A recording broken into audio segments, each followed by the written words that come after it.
Hey, what's up tout le monde? Aujourd'hui, on va parler de dépendance affective et de la solution à cela, le self-love, parce que c'est quelque chose que j'aborde dans mon tout nouveau programme dont je vous parle juste après l'introduction. C'est parti!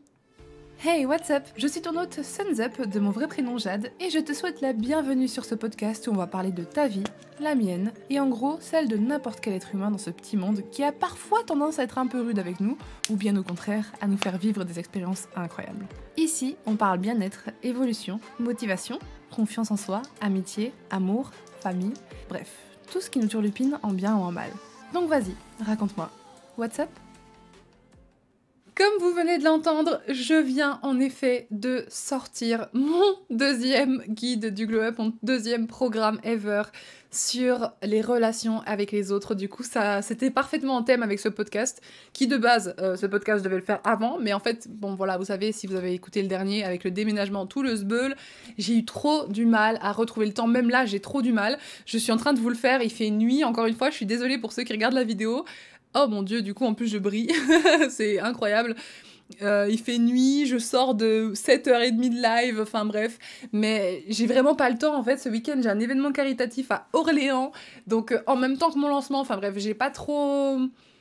C'est pas facile. En ce moment, il se passe beaucoup de choses. En plus, je vais faire une offre pour un appartement. Enfin bref, il se passe beaucoup de choses. Et donc, je suis désolée que les podcasts aient pris du temps à venir. En plus, c'est ce que... Je crois que c'est littéralement ce que je préfère faire avec les lives. Genre, c'est vraiment ce que je préfère. Et donc, ça me manquait trop. Mais aujourd'hui, voilà, vous aviez voté il y a très longtemps. Déjà, genre, il y a 1 mois et demi, je crois, pour le sujet du prochain podcast. Et donc, la dépendance affective a été très haut placée aussi. Et donc voilà, aujourd'hui on l'aborde car je trouve que c'est parfaitement dans le thème avec le programme que je viens de sortir. Donc je vais d'abord vous expliquer la sortie de mon nouveau programme, voilà. Si vous le savez pas, j'ai commencé à faire des programmes en développement personnel parce que ça fait très longtemps que sur YouTube j'essaie d'aider ma communauté, donner des conseils sur comment moi j'ai traversé X ou X choses difficiles ou faciles de la vie, hein, mais en général assez difficiles quand même. Et donc j'avais commencé au mois d'août en sortant mon tout premier projet, vous pouvez regarder mon podcast qui s'appelle Mon premier projet, si vous avez raté la nouvelle ou quoi.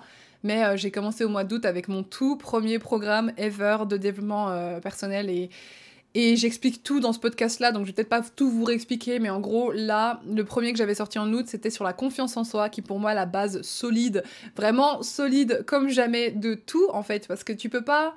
Enfin, tu peux te construire par-dessus, mais si t'as pas confiance en toi, c'est vraiment compliqué d'arriver à naviguer la vie, d'arriver à naviguer les choses négatives qui t'arrivent, les doutes, et puis c'est même pas qu'une question de ouais, je sais ce que je fais, je suis bien, ouais, je suis parfait et tout, non, c'est plus une question de j'ai confiance en qui je suis, donc j'ai confiance plus dans mes interactions, j'ai moins peur et je subis moins aussi parce que du coup tu prends moins les choses personnellement, enfin bref.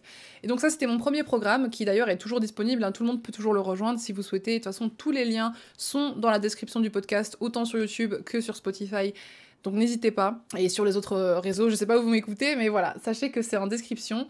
Mon programme, en plus, mon premier, je l'ai baissé de 100 € par rapport au podcast que vous écoutez. Je l'ai baissé de 100 € parce qu'en ce moment, c'est catastrophique. Et vous avez vu le prix des courses, vous avez vu le prix de tout, c'est un enfer. Donc, au lieu d'être à 277, le premier, il est à 177 pendant quelques temps, le temps que ça aille mieux en termes de vie, etc. Et donc, bref, aujourd'hui, je voulais vraiment donc développer un deuxième programme qui serait un peu la continuité de celui-ci, mais qui à la fois n'a pas besoin que la personne qui fait le programme actuel, donc Glow Up Entouré, voilà, c'est le guide du Glow Up pour les relations avec les autres, que j'ai appelé Glow Up Entouré. Le but, c'est que personne n'ait besoin d'avoir eu le précédent pour comprendre celui-ci. Et donc, c'est vraiment un programme où on aborde tout ce qui est relation avec les autres. Justement, on parle de la dépendance affective, du self-love, un peu, on revient sur les bases de la confiance en soi, mais pas autant que dans le Glow Up Confiante. Et surtout, comment faire pour ne pas prendre les projections des autres personnellement, comment faire pour arrêter de souffrir dans ces relations, parce que les relations, c'est des belles choses, mais souvent, ça fait mal aussi, et parce qu'il y en a qu'on s'impose de vivre avec la famille, avec les cercles d'amis, etc., en cours ou au travail, enfin bref, ça parle de tout ça, ça travaille tout ça, et donc il va y avoir, là je suis en train de filmer les modules, donc c'est pour vous dire, vraiment tout est, vraiment, mon texte est prêt depuis un moment, mais tout est hyper speed pour moi en ce moment, Mais en gros, il va y avoir pas mal de modules où on aborde tout ça, on passe sur plein de thèmes différents, mais il y a une page descriptive entière du programme que je vous ai mis en description si vous voulez vraiment voir ce qu'il y a dedans. Et donc moi, comme à chaque fois, ma méthode, c'est faire des cours vidéo où je vous conseille de prendre des notes. Il y a plein d'exercices pour vous aider à vous introspecter et à comprendre comment est-ce que vous fonctionnez dans vos relations et qu'est-ce qu'il faut changer, qu'est-ce qu'il faut garder, qu'est-ce qu'il faut accepter, qu'est-ce qu'il faut plus accepter. Et il y a aussi, comme d'habitude, voilà, une petite méditation et des exercices énergétiques à la fin pour quand même s'occuper de votre corps qui emmagasine beaucoup trop d'infos aussi de manière inconsciente. Donc voilà, ce guide, j'ai voulu vraiment le faire par contre par rapport au premier, beaucoup plus abordable et prendre beaucoup plus de temps pour que tout le monde ait le temps vraiment qui soit intéressé de rejoindre en fait le programme, parce que la dernière fois c'était mon premier lancement, j'ai fait ça n'importe comment, mais là du coup sachez que de aujourd'hui déjà, il y a quelques jours, hein, sur mon Insta il y a toutes les infos, n'hésitez pas, sur @guide du globe, mais aujourd'hui jusqu'à lundi, donc lundi à minuit 01, le prix du programme est à seulement 88 €. C'est le lancement le plus bas que j'ai fait, parce que je me suis dit, en vrai, vas-y, j'ai envie que les gens puissent rentrer dedans facilement, donc du coup j'ai vraiment mis un prix extrêmement abordable, contrairement à mon premier guide où voilà, il était déjà plus cher, etc. Mais là, comme la période, je vous l'ai dit, même s'il y a plus de contenu dans celui-ci, sincèrement, il va durer plus longtemps que le premier. Je voulais vraiment pouvoir aider le plus de gens possible parce que je fais ça pour ça de base.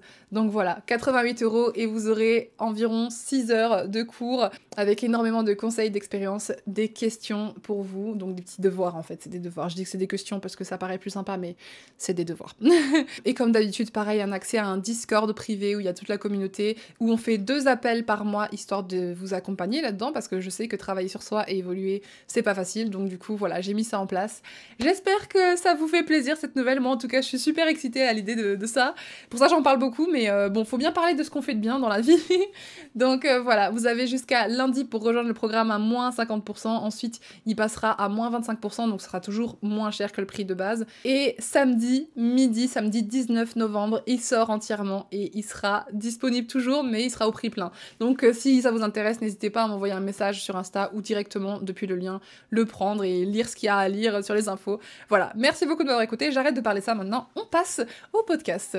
Du coup, la dépendance affective. Pourquoi est-ce que j'ai voulu aborder ce sujet aujourd'hui ? Je vais vous lire vite fait la définition de la dépendance affective. En fait, on parle de dépendance affective quand l'amour et l'estime de soi d'une personne dépend énormément, voire principalement, des facteurs extérieurs. Donc, c'est des personnes qui, en général, ont besoin de se combler auprès des autres, elles ont besoin d'un amour, elles ont besoin de reconnaissance ou d'être différentes et qu'on la remarque, etc. Par exemple, il y a des gens, ça va se traduire plus par, comme moi, j'ai eu un besoin vraiment d'affection, besoin d'être importante. J'avais le syndrome du sauveur parce que je voulais me sentir importante aux yeux des autres. J'ai voulu être indispensable alors que ça venait pas d'une place saine d'amour, de juste vouloir aider la personne. C'était vraiment en mode, si je compte pour cette personne parce que je lui change la vie, moi je me sens moins seule en fait. C'était ça, je me sentais tout le temps seule. Et ou sinon, il y a des gens que ça fonctionne plutôt par une position. Vous savez, il y a des gens, on dit toujours, ils ont besoin de prouver tout à tout le monde. C'est des gens, ils ont besoin d'exister au travers des yeux des autres par une position sociale, par des biens matériels, des belles chaussures, des beaux vêtements, de l'argent, un travail prestigieux. Enfin bref, c'est souvent des choses qui font que on va agir pour les autres plutôt que pour nous-mêmes dans notre propre intérêt en fait. Et moi, vous savez, hein, quand j'ai grandi, voilà, mon papa, il était absent, comme 3/4 des papas sur cette terre, j'ai l'impression.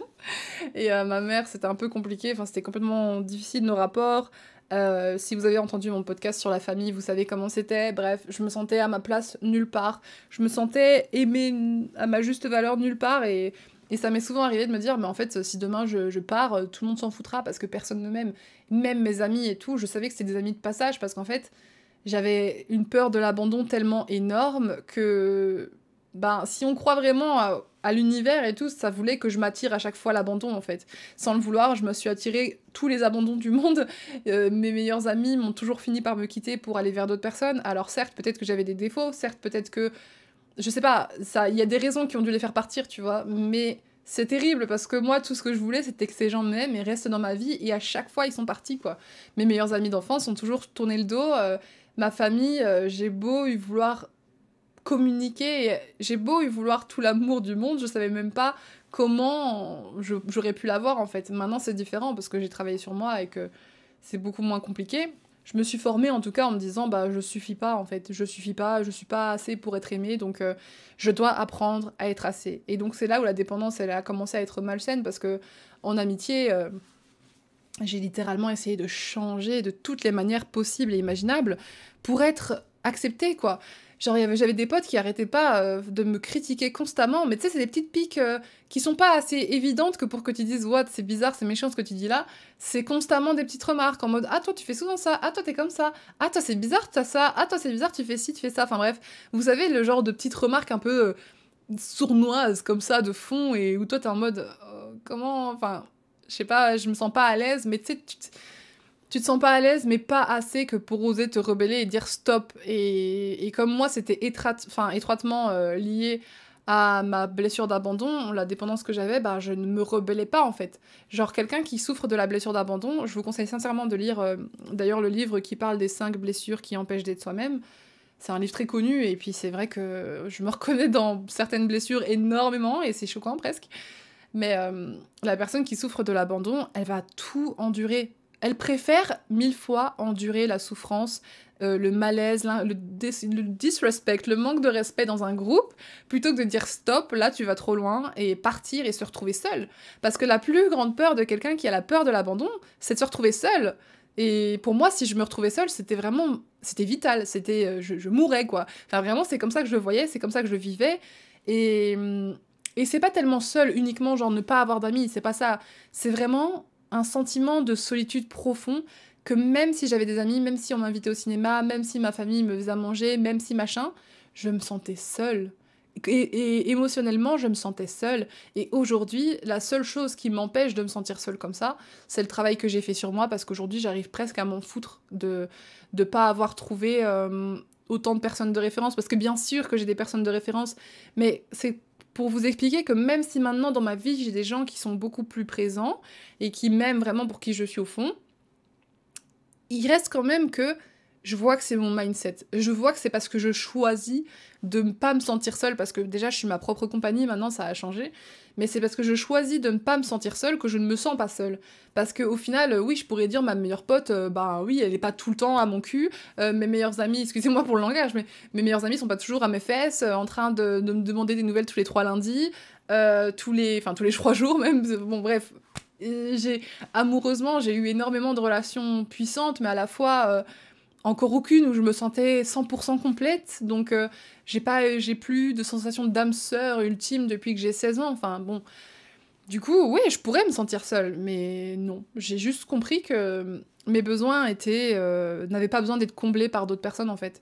Alors qu'auparavant, vraiment, je vous jure, mon humeur pouvait changer d'un jour au lendemain. Si je recevais un message des gens du groupe d'amis où je voulais m'intégrer, là, si je recevais un message de leur part en mode « Ouais, tu veux faire un truc avec nous ?» alors que ça n'arrivait jamais, ils faisaient tout le temps les trucs dans leur coin, ils m'en parlaient pas, ils invitaient mes pires ennemis, enfin vraiment, quel genre d'amis, quoi, quel genre d'amis pourris j'ai eu. Mais pourtant, aussi mal ils pouvaient me traiter, dès qu'ils m'envoyaient un message en mode « Coucou, t'es dispo pour ça ?» mais je sautais au plafond. Genre, j'étais en mode « Oh my god, les choses ont enfin changé. Oh my god, je mérite enfin. Oh my god, j'ai dû être assez mature, j'ai dû être assez drôle ou gagner assez d'abonnés. » Enfin bref, je pensais vraiment des trucs comme ça, quoi. Genre, c'est tellement cruel et c'est tellement horrible de faire, un, ressentir ça à quelqu'un, et deux, de se faire ressentir ça à soi-même. Parce que eux, leurs actes, c'est leurs actes. J'ai aucun contrôle dessus, tu vois. Mais moi, j'avais du contrôle sur moi. J'aurais pu ne pas accepter ça. J'aurais pu ne pas accepter d'être la merde bouche-trou qu'on prend quand on a envie, quoi. Ou même juste que ce soit pas bouche-trou, mais la façon dont parfois on me parlait, la façon dont parfois on me traitait, la place qu'on me donnait ou comment on me faisait sentir, j'ai le droit de pas accepter ça. Et en fait, c'est ça qui est... La dépendance affective, c'est super compliqué parce qu'en fait, ça naît souvent parce que notre modèle d'attachement, quand on est enfant, se développe mal. Et donc, en fait, pour vous expliquer, pour ceux qui savent pas de quoi je parle, quand tu es enfant... je vous ai déjà parlé avec le modèle de la famille et tout, hein. On dépend énormément de nos parents, c'est terrible, c'est la façon dont ils vont nous construire, ça va construire 50-70% de nos problèmes plus tard qu'on va devoir régler. En fait, on est juste en train d'essayer de régler les merdes que nos parents nous ont filées, et après on peut pas leur en vouloir parce que c'était pas facile pour eux non plus. Je pense que si demain j'ai l'éducation entière d'un enfant à faire, faut faire attention au moindre petit mot de travers qui peut le blesser, au moindre comportement, au moindre regard, au moindre soupir, enfin bref. c'est très fragile un enfant, c'est une pâte à modeler et si tu fais de la merde, et ben ça part en steak. Voilà, si tu mets trop d'eau ou pas assez, bah ça ne fonctionne pas. Tu n'auras pas un beau vase à la fin. Donc voilà, disons que quand on est enfant, la façon dont notre parent va répondre à nos besoins, ça va complètement soit nous aider à avoir un type d'attachement qu'on recherche, qui est le type d'attachement sécurisant. Et ça, c'est vraiment le type d'attachement qu'on veut avoir parce que c'est celui où tu as une estime de toi qui est très très bien, où tu as confiance en les autres, mais tu as confiance en toi. Tu sais que tu peux compter sur toi, mais tu as confiance en le fait que tu peux compter sur les autres.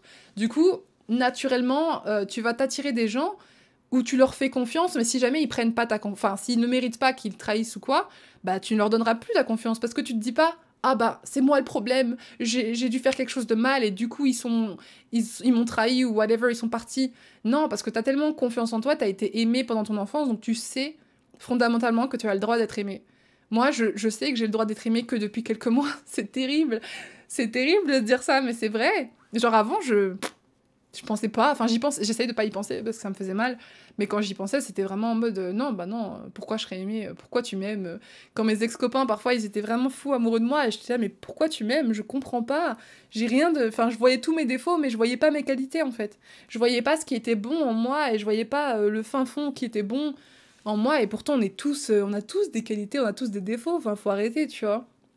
Et on mérite tous d'être aimés, qu'on ait 40 défauts et 2 qualités, on s'en fout. On mérite quand même que quelqu'un dans ce monde nous aime, quoi. Mais bon, ça demande un certain travail sur soi-même quand on te l'a pas montré depuis tout petit.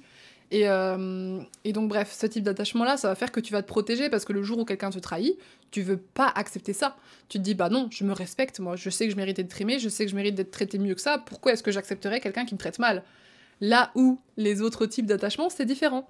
Par exemple, là où l'attachement sécure, c'est souvent quand tu es enfant, bah, donc tes parents ont bien répondu à tes besoins. Donc quand tu pleurais dans ton berceau parce que tu avais un souci ou quoi, tes parents venaient. Quand tu avais un bobo ou un truc, ils étaient présents pour toi à chaque fois. Ou alors quand tu leur parlais, tout simplement, rien que ça, ils te répondaient avec de l'intérêt. Voilà, c'est quand les parents répondent correctement à tes demandes. Par contre, il y a les 3 autres types d'attachements qui, eux, sont pas du tout sécuritaires. Le premier, c'est anxieux et préoccupé. Ça, je pense que c'est celui que j'ai eu. Oui, c'est celui que j'ai eu, voilà. Enfin, moi, j'ai eu mi-sécure et mi-anxieux, en fait. Parce que ma mère, du coup, c'est la seule qui m'a éduquée. Donc déjà, mon père, lui, c'est complètement évitant, 1 milliard de pourcents. Lui, l'attachement évitant, c'est vraiment genre... tu t'en fous, limite, tu coupes le lien d'affection avec le parent parce que, en fait... c'est quand t'as un parent qui te coupe de tes émotions. Genre, il va devoir pleurer, il va devoir être super content, et il va jamais valider ça. Il va dire, oh, qu'est-ce que t'as besoin de brailler comme ça, tu fais trop de bruit, arrête un peu de rigoler si fort, tu vois.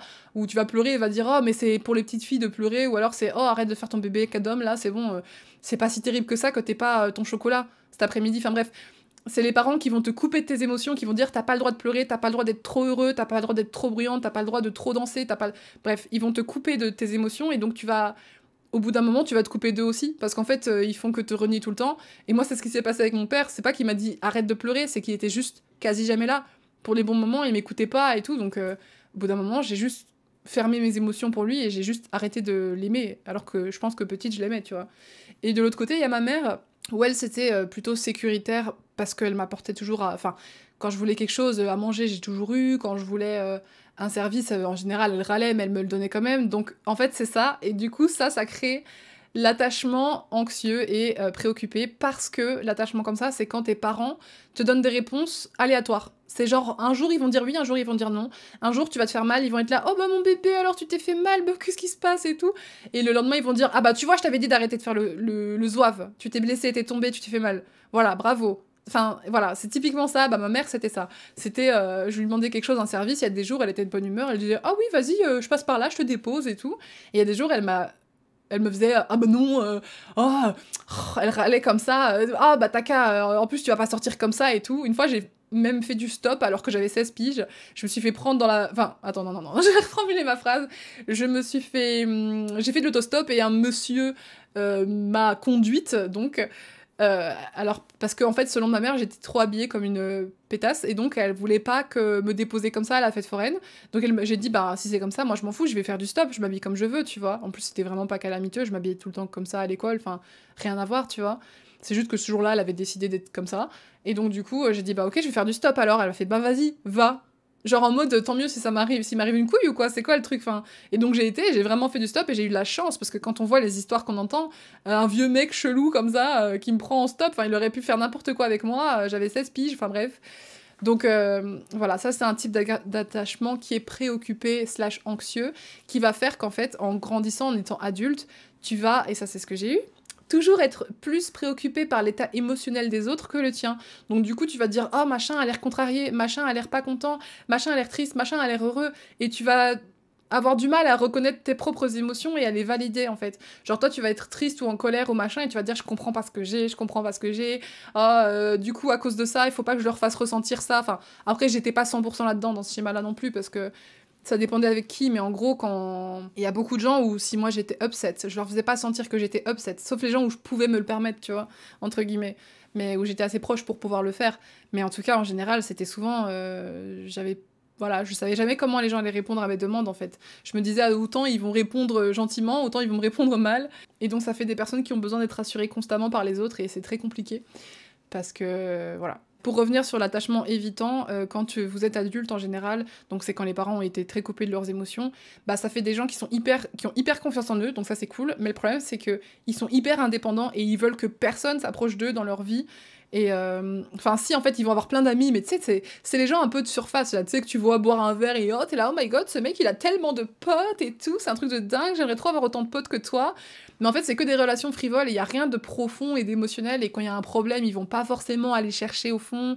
Voilà, enfin, c'est très compliqué. Et donc, ils ont du mal à nouer des relations sincères et profondes avec les gens. C'est plus haha, t'es mon pote, toi, hihihi, tu vois. Bon. Et le dernier type d'attachement, c'est désorganisé. Et ça, c'est les enfants qui ont subi des violences psychologiques, verbales, physiques ou sexuelles. Et donc, ça, c'est vraiment hyper compliqué parce qu'en fait, c'est des enfants qui se rendent compte inconsciemment ou consciemment, qu'ils ne peuvent pas compter sur leur adulte. Ils peuvent pas compter sur leur adulte de référence, même c'est pire, parce que cet adulte de référence les met en danger. Du coup, ils grandissent avec l'envie d'être aimés et d'aimer, parce que c'est des gens qui ils sont pas coupés de leurs émotions, ils ont envie d'être aimés, ils ont envie d'être validés, etc. Sauf qu'ils ont tellement peur que les gens leur fassent du mal qu'ils n'y arrivent pas. Ils ont tellement peur qu'on les fasse souffrir que dès qu'ils aient une relation intime, ils souffrent, et donc du coup, ça fait des gens qui s'auto-sabotent constamment leurs relations amicales ou en couple ou de famille ou whatever, mais parce qu'ils savent pas, ils ont jamais connu l'amour sain qui est là pour prendre soin de toi. Et donc, c'est pour ça que je vous parle de ces 3 types d'attachements qui sont insécures, c'est qu'il y a vraiment qu'un seul type sur les 4 de fonctionnement qui fait qu'on va grandir en se sentant aimé et soutenu. Et donc, comment est-ce que nous, ensuite, on aime dans nos relations, avec nos amitiés, avec nos copains, le couple, etc. C'est en reproduisant ce qui s'est passé auparavant. On reproduit la façon dont on nous a appris à aimer. Et c'est là que ça part en steak, parce que quand t'as mal appris à aimer, entre guillemets, comment veux-tu trouver ça naturellement, en fait? Comment veux-tu naturellement savoir bien aimer? Et c'est ça qui donne de la place à la dépendance affective aussi. Parce que du coup, tu vas parfois t'attacher à une personne ou un groupe de personnes et tu vas te dire, je vais aimer cette personne comme on m'a montré qu'il fallait aimer, et c'est pas forcément bien, et c'est pas forcément sain, ou du moins tu fais comme tu peux, mais voilà. Je sais que voilà, ça explique juste pourquoi on est comme ça au final. Moi, c'était vraiment en amitié que c'était un gros red flag immense que je me suis fait dans la tête, mais un truc qui m'a... Par contre, que j'ai réalisé plus tard, c'est que j'en parlais avec mon ex-copain, parce que c'est vrai que je réalisais, je n'arrêtais pas de me dire mais ça me saoule, je tombe plus amoureuse, ça fait des mois, des années que j'arrive plus à tomber amoureuse et tout, pourquoi c'est comme ça, je tombe plus amoureuse de personne, je suis sortie avec telle personne, ils sont géniaux, et pourtant je suis pas amoureuse. Et en fait, j'y réfléchis parce que j'ai compris trop tard un peu que l'amour et la passion, les papillons dans le ventre, etc., c'est pas de l'amour sain en fait. C'est de la passion, c'est de l'anxiété, c'est le stress parce que t'es pas en sécurité dans ta relation, donc c'est que c'est un attachement qui est pas forcément 100% sécuritaire. Parce que quand un attachement devient... Tu sais, souvent, on s'attache et tout, enfin, on commence à flirter avec quelqu'un, on s'entend bien, on se dit « Ah ouais, trop bien et tout, j'ai envie de découvrir plein de choses. » Puis une fois qu'on a commencé à rôter devant lui, qu'on s'est pas maquillé le soir, qu'on était en pyjama, on a été malade, donc il a pris soin de nous, il nous a vus dans des états pas possibles, qu'il a rencontré notre famille, etc. Là, bizarrement, on commence à se lasser, tu vois. On se lasse un peu, on se dit, bon, il n'y a plus rien à connaître chez cette personne, je connais tout et tout, ça devient moins intéressant, oh ben, je suis plus amoureuse, j'ai envie de nouveautés. Et tu commences à ressentir des papillons pour d'autres gens, quand parfois, enfin, moi je sais que ça m'est arrivé.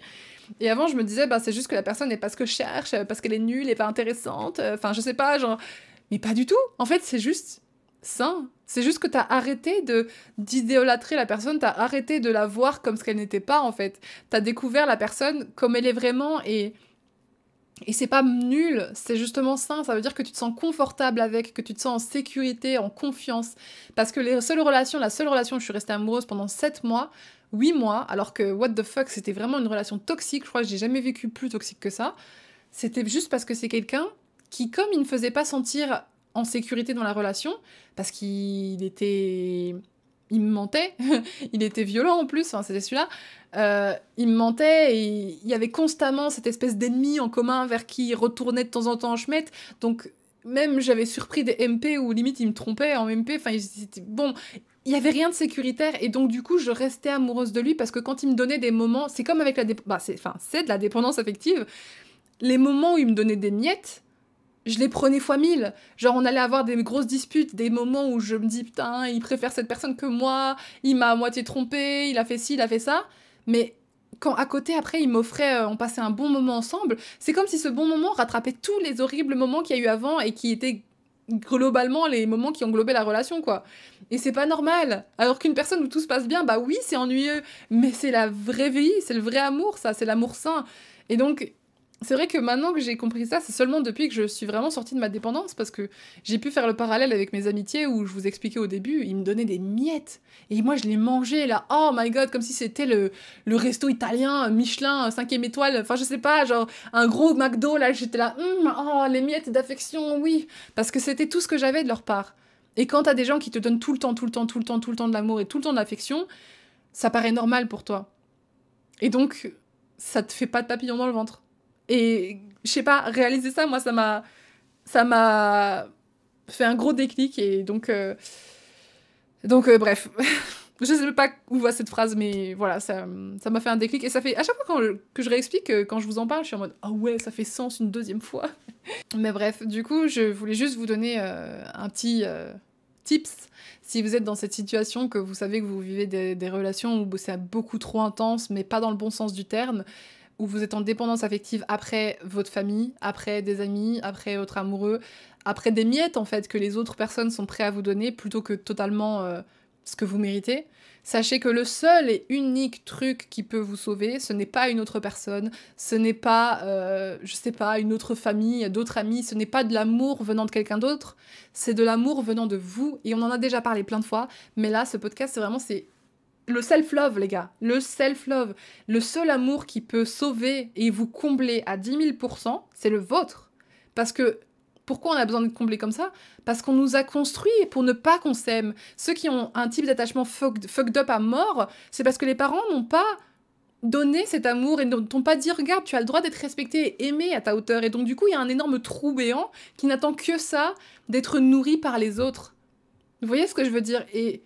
c'est pas bon, mais c'est pas votre faute, mais donc le seul truc qui peut combler ce trou béant, c'est pas les autres, c'est juste vous, il faut que vous colmatiez les plaies, en mode je mérite d'être aimé parce que j'ai cette qualité, je suis quelqu'un d'attachant, je suis quelqu'un qui est à l'écoute des autres, je suis quelqu'un qui est à l'écoute de mes propres besoins aussi, je sais me nourrir quand je sens que mon corps a faim, je sais prendre soin de moi, regarde j'ai payé mon loyer ce mois-ci, ou du moins je fais tout ce que je peux, je fais du mieux que je peux pour m'en sortir dans ma vie, donc je mérite déjà d'être applaudi pour ça. Ça commence à changer au moment où on arrête de chercher la validation des autres, en fait. Parce qu'il y a besoin que de vous pour vous valider. Il y a besoin que de vous pour vous montrer que vous êtes suffisant. Et je sais que c'est un énorme déclic qui est super compliqué à avoir, mais c'est vraiment tellement important. C'est la base de tout, en fait. C'est vraiment la base de tout. Et je ne saurais pas vous expliquer maintenant en détail comment j'ai fait... parce que, littéralement, je vous ai dit, si j'ai fait un programme pour ça, le programme Glow Up Confiante, si je l'ai créé pour ça, c'est pour... parce que c'est impossible à résumer en 3 jours. Le programme, il y a littéralement 4 jours de cours, 5 jours, je crois, avec une méditation. Enfin, c'est pas possible de travailler ça en un seul podcast de 10 minutes, mais renseignez-vous sur les manières de prendre soin de vous, sur des exercices self-love, ou alors rejoignez mon programme, je ne sais pas. Oui, je fais ma pub aujourd'hui. Faut bien, quand on fait les choses bien, voilà, je sais que les personnes qui l'ont fait avec moi, elles m'ont fait des retours de fou et elles se sont redécouvertes, donc je peux vous dire si vous devez le rejoindre à un moment donné ou pas, mon programme Confiante ou mon programme des relations avec les autres, en fonction de ce que vous ressentez, que vous voulez travailler, que vous pouvez vous le permettre, allez-y, sautez sautez le pas si vous pouvez vous le permettre.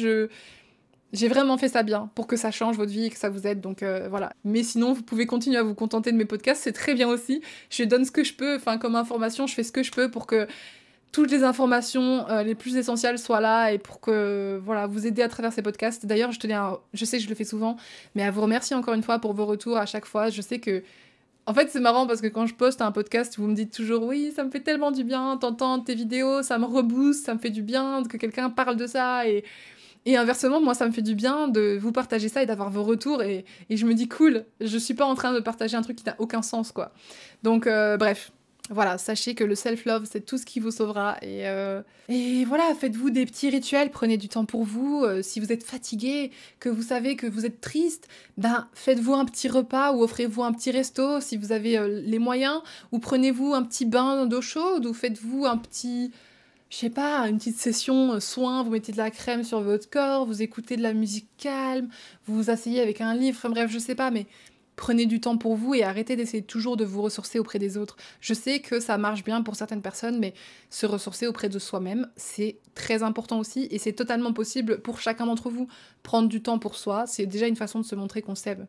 Et pas toujours garder du temps pour tout le monde sauf soi et être fatigué, et être stressé, courir à droite à gauche et ne pas respecter son propre corps, sa propre fatigue, juste pour les autres. Voilà, c'est mon petit conseil du jour.